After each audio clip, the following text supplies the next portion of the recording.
Are you a fan of gardening? Maybe, maybe not. How about sex, murder, and mystery? Now we're talking. If any of these pique your interest, then you need to check out NBC's new dark dramedy, Grosse Pointe Garden Society. But before you dive in, there are a few things you should know to enhance your viewing experience. First and foremost, Grosse Pointe Garden Society is a show you need to pay close attention to if you want to fully appreciate it. Why is this? Well, the show flips between two timelines. One that is unfolding in and around the partaking and aftermath of a murder, and the other that is set 6 months earlier. This dual timeline means that you're going to be tracking two different interconnected narratives, and many times relationships and details will shift dramatically between the two. While this might seem like a challenge at first, this structure is what infuses the show with so much mystery and intrigue, and the real fun lies in trying to connect the dots and answer the question, how did we get here?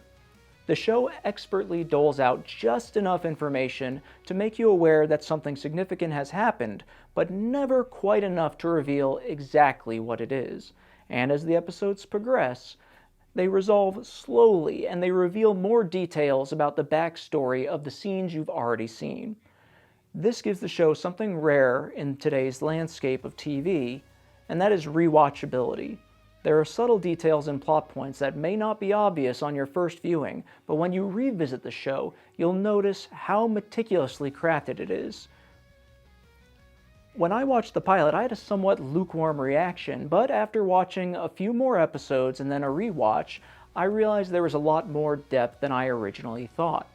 The show is clearly well thought out, with small details that seem inconsequential at first, but they really play a key role as the story unfolds. Another aspect that will keep you engaged is the humor, though it may not be immediately apparent. The show is a dark comedy, but its approach to comedy is subtle. This isn't your typical sitcom with a laugh track. Instead, the humor comes from the situations, the strange interactions, and clever turns of phrase.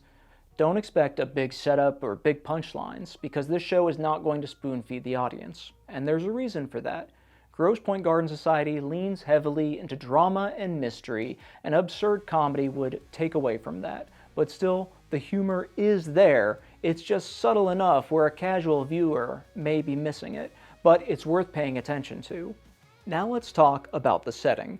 Grosse Pointe is a real city in Michigan, and it's a suburb of Detroit, and its history dates all the way back to 1880. It's a small town with a population just over 5,000 located on the edge of Lake St. Clair. The city is known for its dramatic seasonal changes, which the show emphasizes with dramatic shifts in color palettes between winter, spring, and summer. Interestingly, it was also a setting for the 1997 dark comedy Grosse Pointe Blank, starring Minnie Driver and John Cusack. It seems like Grosse Pointe has always been a place where things are a bit darker than they may appear. Now a quick update about its time slot. Grosse Pointe Garden Society is changing from airing on Sunday to airing on Friday at 8 p.m. While this might seem like a small change, Friday night is often seen as a tough time slot for new shows, typically a place shows go to die.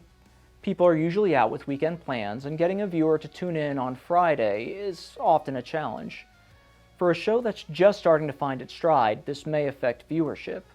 Luckily, the show is also available on Peacock, which is a huge plus because the show leans itself towards needing several watches, which is something that's very difficult to do with traditional network TV. They're saying it's being moved to hopefully improve its viewership with audiences, but we're going to have to see. Hopefully, Grosse Pointe Garden Society will find its audience, and after hearing this, I hope you'll give it a chance. The Garden Society might just start growing on you. It's been a fun project to work on, and keep an eye out. You might just see me in the background of a couple of episodes.